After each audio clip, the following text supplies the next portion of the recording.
சென்னை கிருஷ்ணா கான சபாவில் ஆகஸ்ட் 30ஆம் தேதி செம்பை வைத்தியநாத பாகவதர் இசை திருவிழா துவங்குகிறது. சென்னையில் வியாழக்கிழமையன்று செய்தியாளர்களை சந்தித்த பாடகர் ஜேசுதாஸ், தனது குருவான செம்பை வைத்தியநாத பாகவதற்காக இந்த இசை திருவிழா நடத்த உள்ளதாக தெரிவித்தார். ஆகஸ்ட் 30ஆம் தேதி, 31 மற்றும் செப்டம்பர் 1 ஆகிய 3 நாட்கள் இந்த திருவிழா சென்னை கிருஷ்ணா கான சபாவில் நடக்க இருப்பதாகவும் அவர் தெரிவித்தார். இந்த திருவிழாவில் மாம்பழம் சிவா, ஷைலா, விஜய் யேசுதாஸ், உன்னிகிருஷ்ணன் உட்பட 15 இசை கலைஞர்கள் கலந்து கொண்டு பாடல்கள் பாடுகின்றனர். குரு இல்லாமல் எதுவும் கிடையாது. அந்த குரு 1000 நாளோ இல்லைன்னா 100 வருஷம் நமக்கு சொல்லிக் கொடுக்க வேண்டாம். ஒரு கடாட்சம் போகிறோம்.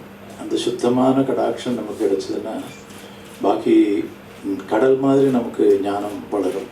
அது என்னோட அனுபவத்தை சொல்கிறேன். நான் அந்த ஐயா ஒரே ஒரு வாட்டி பார்த்து அதுக்கப்புறம் பார்த்ததுலேருந்து என்னன்னு சொல்ல முடியாது. அது மட்டும் இல்லாமல் பல அனுபவங்கள் எனக்கு இருக்குது.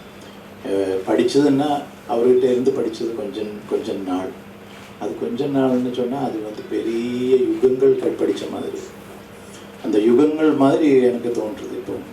அதாவது அவர் கூட இருக்கும்போது நமக்கு அவரோட அனுபவங்கள், அவரோட அப்பாக்கிட்ட இருந்து கிடைச்ச ஞானங்களோட அந்த வைப்ரேஷன் நமக்கு தலையில் அவர் தப்பாக பாட போகிறதுன்னா கூட காலை வச்சு அமர்த்துவார்.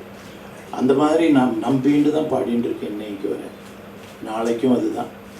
பாக்கி எல்லாமே சமர்ப்பணம், குரு சமர்ப்பணம் தான். அதனால நான் என்ன சொல்கிறேன்னா, நீங்கள் எல்லாம் ஆத்மார்த்தமாக இது எங்களுக்கு பேரும் புகழ் எடுக்கிறதுக்கு இல்லை. எங்களுக்கு அவரோட அனுகிரகத்தால் பேரும் புகழெல்லாம் நிறைய கிடைச்சிட்டு தான் இருக்குது. அது இல்லாமல் சங்கீதத்துக்கு எங்களுக்கு ஒரு கடமை இருக்குது. அதுக்குன்னு பாடுறவங்களுக்கானாலும் சரி, பழைய கலைஞர்களுக்கு அவங்களால எங்கேயும் போக முடியாத அவருக்கு கஷ்டப்பட்டு இருக்கிறவங்க இருக்காங்க. எல்லாம் நமக்கு எடுத்து தாங்க முடியாது. இருந்தாலும் எங்களால் முடிஞ்ச அளவுக்கு அவங்களுக்கு ஒரு குரு பூஜை பண்ணி போன வாட்டி ரொம்ப பிரமாதமாக பகவானோட அனுகிரகத்தால் அது நல்லபடியாக நடந்து எல்லா வருஷமும் இது நடக்கணும்னு ரொம்ப ஆசைப்படுறேன். ஏன்னா ஆசைப்படும்போது பகவானோட அனுகிரகம் இருந்தால் தான் நடக்கும். போன வருஷம் அது நடக்காமல் போச்சு சில விஷயங்கள்னால. ஆனால் இந்த வருஷத்துல இருந்து ரொம்ப மனசில் தோன்றுறது என்னென்னு இது கண்டினியூ பண்ணி கொண்டு போனோம்.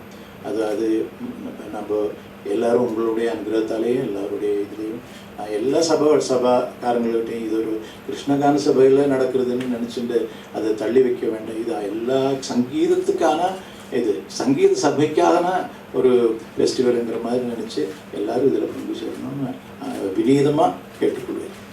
இச்சந்திப்பின் போது டி. கோபாலகிருஷ்ணன், ஒய். பிரபு, உன்னிகிருஷ்ணன் உட்பட இசை கலைஞர்கள் பலர் உடனிருந்தனர்.